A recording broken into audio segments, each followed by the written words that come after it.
I'm Sarah Pagani with KENS 5 News Now on this Wednesday, November 16th. Police are now working to figure out how an 18-wheeler killed a pedestrian overnight. Witnesses gave them different accounts of what happened. Police say they found the man unresponsive in the street near Rigsby Avenue and Bermuda on the city's east side. Now, some people told police that 18-wheeler hit the man. Others said the man was already underneath the semi-truck when he was dragged into the intersection. And a second crash involved 5 minors as officers followed that vehicle. It all started when SAPD ran a license plate late last night that came back stolen out of Bexar County. Police stressed they did not chase that vehicle. But at some point, officers believe the driver figured out he was being followed and sped up near I-35 and Laredo on the southwest side. Officers initially thought the driver took off on the highway, but when the police chopper started searching, they found that car at the bottom of the creek. The 5 minors in it were hurt and were taken to a hospital. That investigation ongoing now. The mayor of Uvalde says a lieutenant will soon be out of the Uvalde Police Department. This just one day after a CNN report showed Lieutenant Mariano Pargas knew 8 or 9 children were alive and needed to be rescued inside the classroom during the Robb Elementary shooting. Now, CNN recently obtained audio of a phone call that showed Pargas knew victims were alive, yet failed to act. We would have had your video and what we saw and everything we saw last night.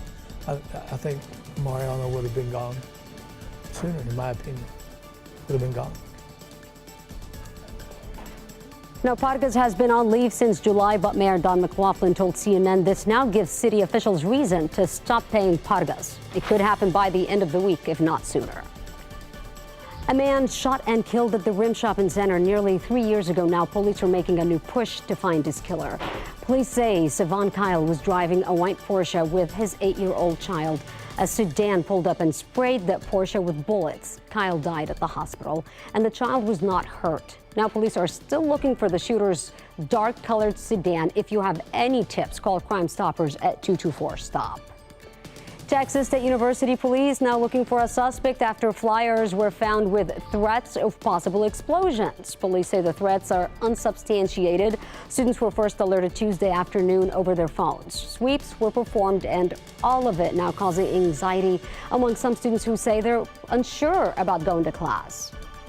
Point now, I still feel kind of very anxious just because I don't know if and when or if it's still true to this point. I was pretty nervous just because I had classes in those buildings over the courses of 3 days. Campus police now going through surveillance video to see who placed those flyers. On the border, a federal judge is blocking the U.S. from expelling migrants under Title 42. The ACLU filed suit arguing Title 42 violates U.S. asylum law and puts migrants at risk. The policy has allowed migrants to be quickly removed from the country because of COVID concerns. And here's something that you just have to see. San Antonio FC players jumping into the river during last night's River Parade celebration. Definitely don't try that on your next trip to the Riverwalk, especially with how cold it is right now. And, of course, it is illegal to swim in the San Antonio Riverwalk. But congratulations to the club on their USL championship. Trending online, NASA's Artemis 1 mission blasts off on a historic journey to the moon. 3, 2, 1.